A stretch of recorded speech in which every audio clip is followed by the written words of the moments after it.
Well, hello, friends, and welcome back to this episode of YMCast. It is absolutely brilliant to be with you this week. I hope you've all had a really good week. So, as usual with YMCast, we start within prayer. Lord, thank you that we are able to always listen to your voice as we enter this period of Advent. We know that you came as but a little baby in Bethlehem over 2,000 years ago. But you still perform and do amazing things even now, even thousands of years later. You are still an amazing, wonderful, and brilliant God. Amen. So we start this week not in Yatton. We start this week in the Plymouth and Davenport Methodist Circuit. Not a million miles away, but still a little adventure outside of the usual. And down in Plymouth and Davenport, they have something called the Performing Arts Mission, which is a piece of work which is focused all around art, all around drama, all around music. It's really interesting. I really recommend trying looking it up on it on Facebook. So I'm going to present to you today a video called The Father's Love by Anne Middleton. Which is a poem with some narration and words, which is all about kind of the brilliant story of God, especially all around Christmas and for Advent. So I hope you really enjoy it.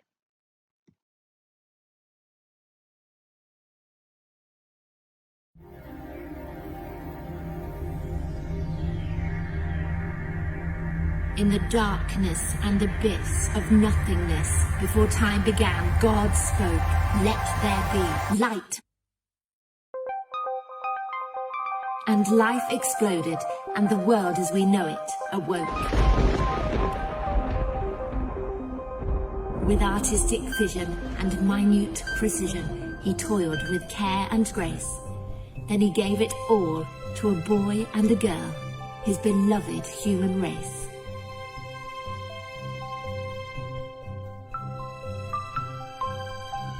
In the beginning, God dwelt with them in a garden of paradise pure. Naked, nothing to hide, side by side with their Maker, they spoke face to face. They had it all, one fruit not to touch, an abundance that they wanted more. And with one small bite, they condemned us all to the fall of the human race. God's word had been spoken, the bond had been broken, they were banished, forsaken, and lost.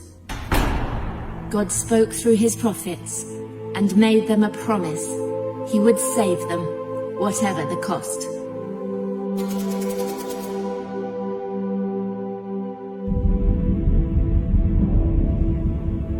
And then nothing. Celestial silence. Not a word for 400 years. The people walked in darkness, pain, rejection, anguish, envy, guilt, and fear. Though silent, with the words still beside him, agonizing since their fall from grace, the author of creation conceived salvation for his precious human race. God in entirety, comprising eternity, entered a virgin's womb. And the Word became flesh and dwelt among us to embrace the human race, to hurt and need and bleed like us, to be nailed to a cross and laid in a tomb. For God's love was so strong, he sent us his Son to face disgrace in our place.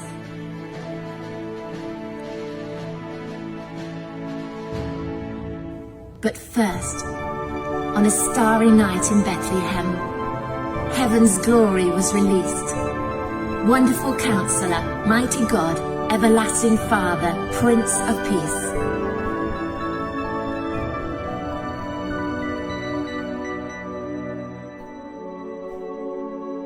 Placed in a manger, in a shack, in a field, angels rejoicing above, this helpless, naked babe, by God and man made, proclaiming the Father's love.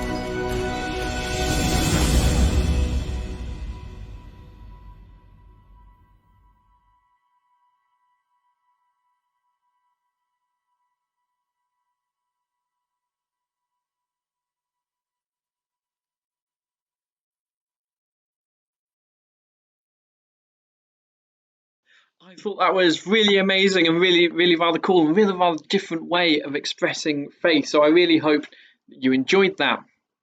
Now, as many of you know, I am a local preacher on trial. So I have to do lots of different bits of training. I'm not just out and about preaching and worship leading. I do an awful lot of work behind the scenes, doing a thing called the Local Preachers and Worship Leaders course. Now, through that, I get to kind of read and reflect and do lots of different projects. And as well, I get kind of to be able to see lots of different resources as well, which are all very interesting in and within their own way. So the following is actually a resource that I've kind of had been able to use and actually reflect on recently within my local preaching. And it is a video entitled Activism and Grace. Now, I'm sure you'll be aware that the Methodist Church has this long and marvellous history of social action and social justice, and it just talks about and is really interesting in terms of that history and that relation to grace. So here we are.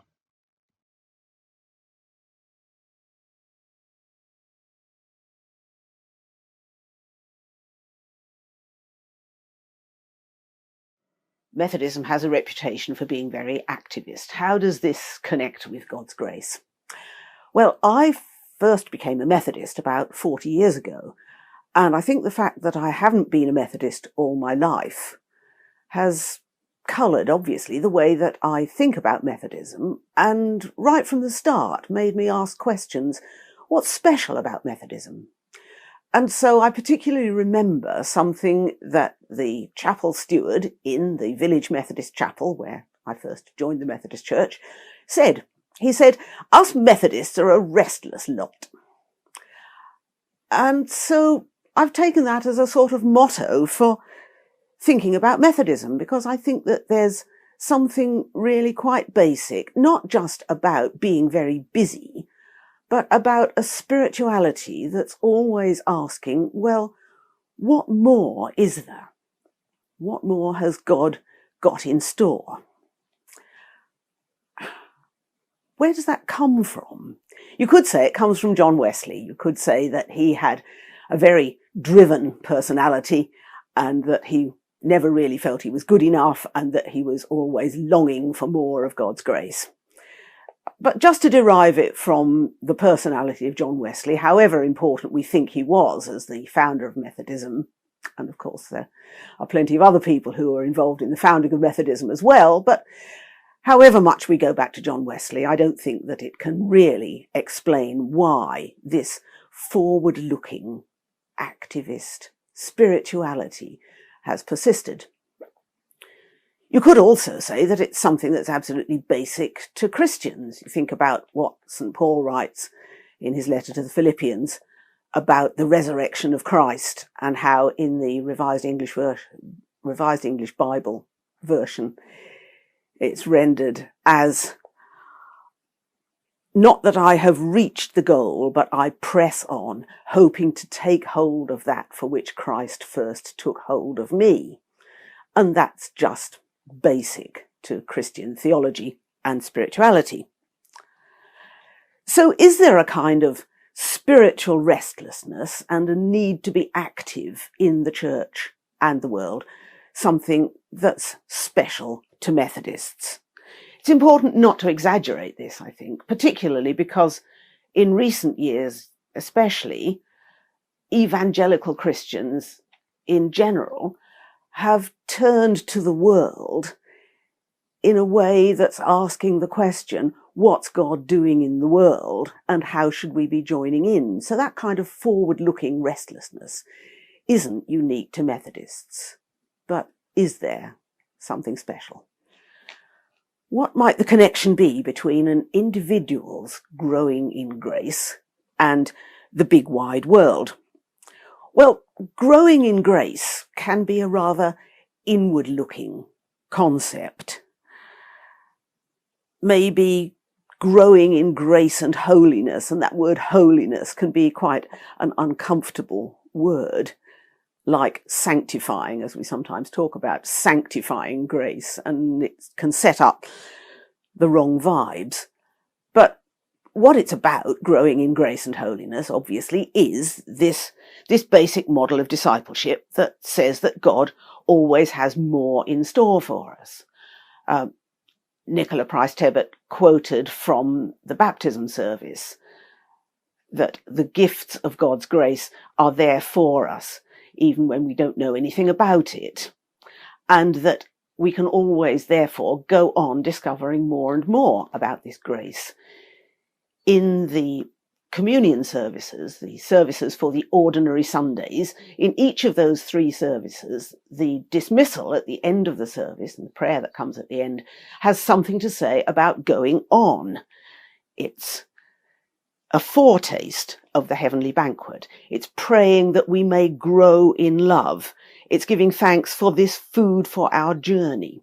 Always looking for change and growth. But of course the question is, what sort of change and growth?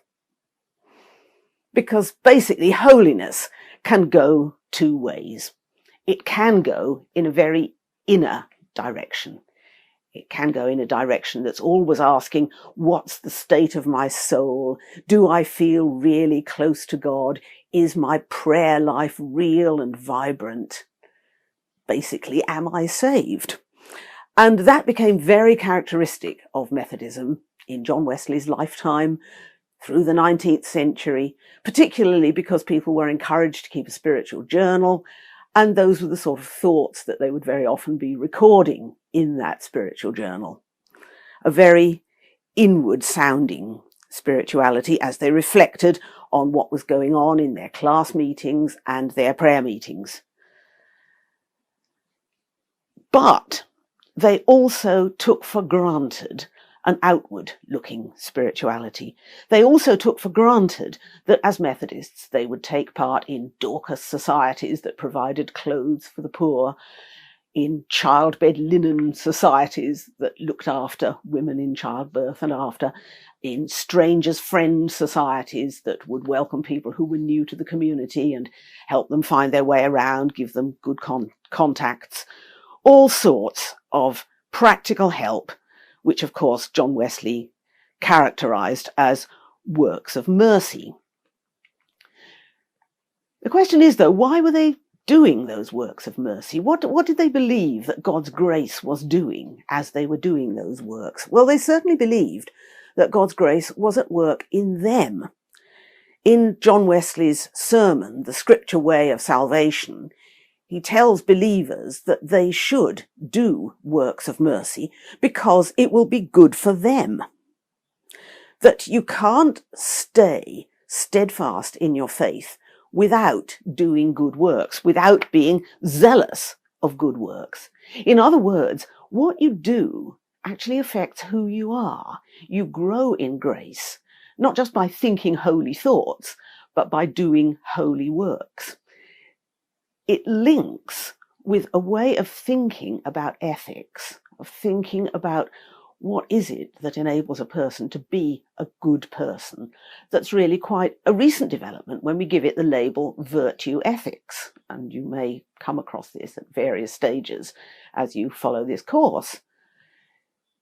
The idea that by living in a community which practices good ways of living, you yourself learn good ways of living, learn to be a better individual. So it really links up with what John Wesley taught about doing works of mercy. So right through the 19th century, you've got a strong emphasis on practical action alongside inner holiness. It just was what you had to do as a Methodist. And of course, it's also important for us to remember that there was a very strong conviction that you could actually fall away from your faith in God. It wasn't guaranteed to last for the rest of your lifetime. You could become what was known as a backslider and lose your faith. And therefore, to do good works was a way of keeping yourself strong and steadfast in your faith. Is what Christians do in the world just to do with them becoming better disciples? No. John Wesley was quite clear that the grace of God was at work in the whole world, outside the church as well as in it. That prevenient grace was very real and very important in his methodology of how the gospel spreads and what our part is in the spread of the gospel. Prevenient grace, he taught, extended to everyone, even if they'd never heard the good news of Jesus Christ. They weren't outside the grace of God. So what you get happening in Methodism is that towards the end of the 19th century, there's a much greater emphasis on organised social action and outreach. We associate it particularly with the city missions. The most famous of those, I suppose, is the West London mission, of which Hugh Price Hughes was the leader for many, many years. But there were plenty of other city missions as well. The whole thing described as the forward movement. It meant having a large central hall where you could have very large meetings and a lot of associated activities in a lot of other buildings and meeting rooms, and running a wide range of activities. I remember an architect working on a church redevelopment program commenting that every time the Methodists started a new activity, they seemed to build a new hall to have it in. You may have come across church buildings that are like that. But the eventual aim of this activity, though, was to bring people to Christ. That's what it was all about, but it had to start with some very practical actions that would, if you like, bring them within reach of the gospel, because the understanding was that people by then, particularly living in the terrible slum conditions of late 19th, early 20th century industrial cities, were so far out of the reach of the gospel, even though God's grace was there for them. They had to be sort of brought along to a place where they could understand it better and feel it more directly. So you've got a great burgeoning of social activities, and particularly social activities that could bring people away from dependency on drink and what was politely described as immorality.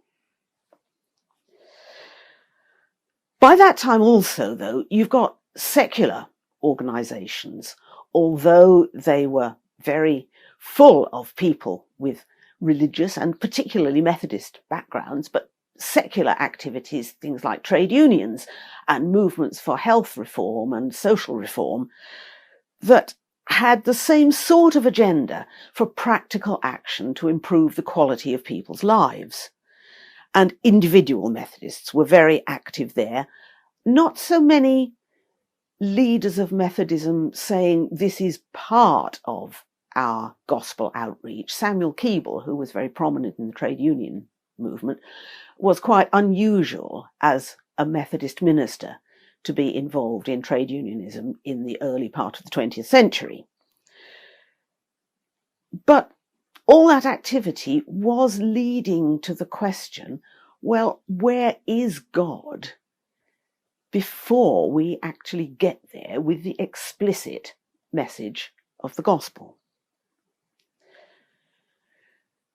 But it seems to me that from the mid-1940s onwards, with the coming of the welfare state,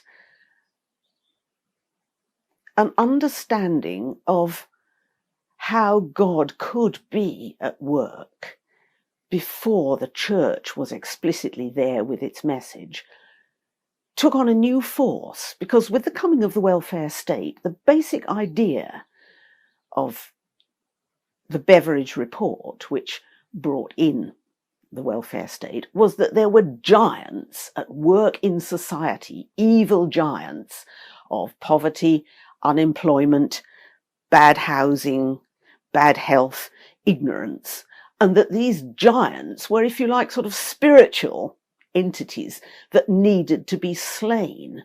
And once you start talking that sort of language, clearly you're talking about a place where the grace of God can be at work slaying the giants, even if no one is specifically saying it's God that's doing it. In other words, prevenient grace sort of comes into public discourse. You'll soon be reading an excerpt from a book by Kenneth Cracknell, which talks about structural sin, things that are built into the systems that we live in, which force people to live in ways which are actually sinful, although they've made no choice to be sinful. John Wesley's definition of sin was that you had to have chosen to do the sinful action. But in the world that we live in, where we're forced to live in ways that are unjust by the global trading system, where we're forced to live in ways that degrade the environment simply by the setup of the world in which we live, we have a different understanding of sin. And it makes a lot of sense, I think, to us to talk about structural sins, but therefore to see the grace of God at work also among those structural sins. And it's certainly the case that from the late 40s, 1950s onwards, you get church leaders much more prominent in what might be labelled as secular campaigns. For instance, Donald Soper, Lord Soper, in the disarmament movement, the Notting Hill group ministry that set up to provide social housing, and many similar involvements in such actions tackling structural sin. And of course there's the churches organising to end poverty on a global basis through organisations such as Tradecraft and relief organisations.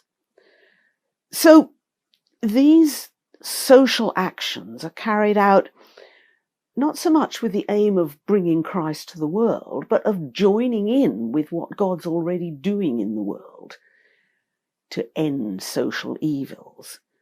God is already at work.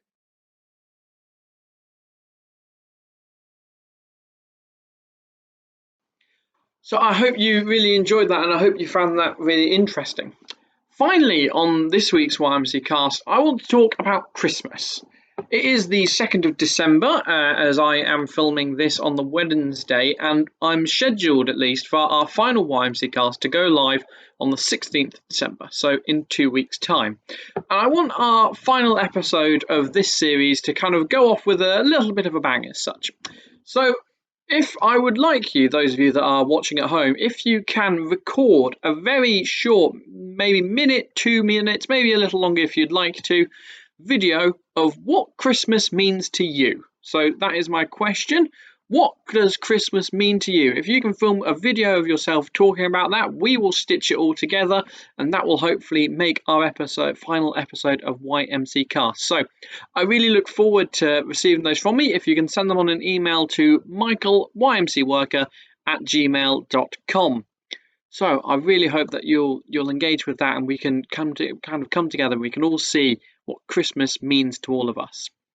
So I hope that you've enjoyed this episode of YMCast. It's been brilliant sharing with you, and I hope you really kind of enjoyed that, and it's been very interesting to you. And I hope you have a really good week, and I will see you soon. So cheerio.